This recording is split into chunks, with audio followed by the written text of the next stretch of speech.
थामजिबाथि खुंगा सारिदुवार आन्चलिक ब्रह्म धर्म सामलाय आफादनि जुथुम्मायाव एबा बे जुथुम्माया सोलिबाय थानाय गोदान बोसोर इंराजि जानुवारिनि 11-12 साननैनि हाबाफारि लानानै जोबोद मेहेरगोनां गाजा गोमजायै खुंफुंनाय जाबाय। बे साननैनि हाबाफारि जुथुम्मायावनो आंखौ दिनै 12/1/2023 मायथाइ दिना गेवलां मेलाव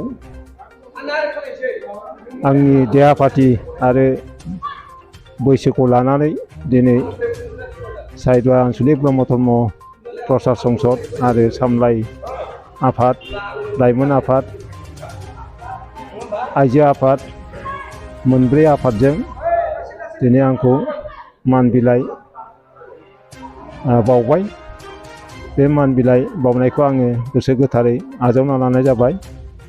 आङो थांनाय 1987 सननिफ्रायनो ब्रह्म धर्मआव थाबोदों एबा सामलायबोदों।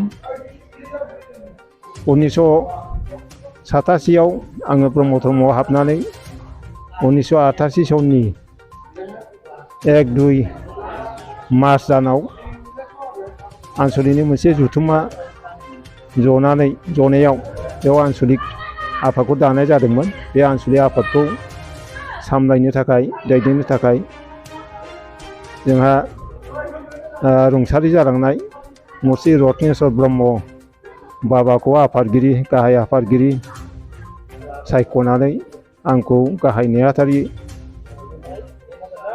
सायख'नानै बे गोदान सारिदुवार आन्चलिक ब्रह्म धर्म आफादखौ दैदेननो थाखाय दायथ' एबा दायथ' होनाय जादोंमोन। बे दायथ'खौ आंबो परब्रह्मनि अननायाव आरो बिनि फारसे फोथायनानै आं गोसो गोथारै आजावनानै 1988 सननिफ्राय फैनानै 1992 आव आंनि बिबाना बायदोंमोन।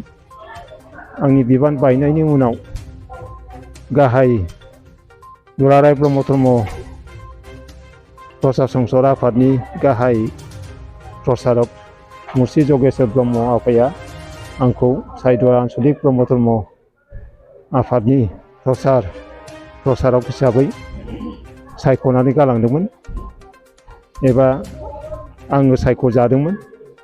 बे दिननिफ्रायनो आङो इसोरनि अननायाव आरो बयनिबो हेफाजाब लानानै हानायखिनिखौ दायथ'खौ पालन खालामबोदोंमोन आरो दिनै फैनानै आंनि बैसोआ 63 बोसोराव आगान होफैबाय। बे 63 बोसोर जानाय लोगो लोगोनो आंनि देहाफाथिया रुइलांबाय आरो रेबलांबाय। बिनि थाखाय आङो दा गोजानाव एबा धर्म प्रसार खालामनो मेल मिथिं गाहैनो थाखाय हाया बायदि एबा बाहागो लानो हाया बायदि जाहैबाय। बेनिखायनो दिनै जोंनि सारिदुवार आन्चलिक ब्रह्म धर्म आफादा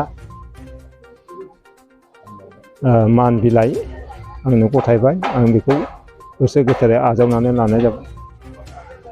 मिजिंथियो एबा आसा खालामो जाहाथे जोंनि बे सारिदुवार आन्चलिक ब्रह्म धर्म सिङाव थानाय लाइमोन आफाद, आइजो आफाद आरो गागि आफाद, प्रसार संसद मोनब्रै आफादा जेब्लाबो जाहाथे फुवारनो एबा धर्मखौ गोजौआव लांनो थाखाय नाजायो आरो मुलुगाव जनाजार खालामनो नाजायो।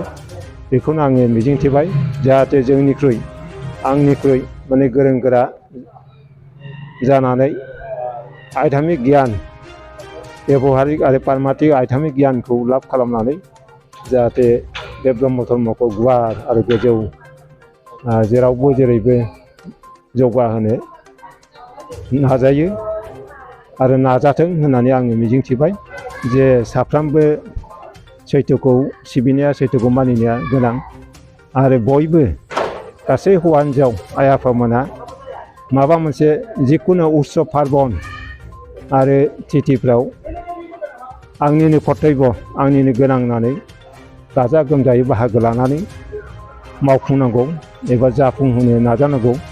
बेनो इसोरनि हाबा आरो बेनो इसोरनि लुबैनाय।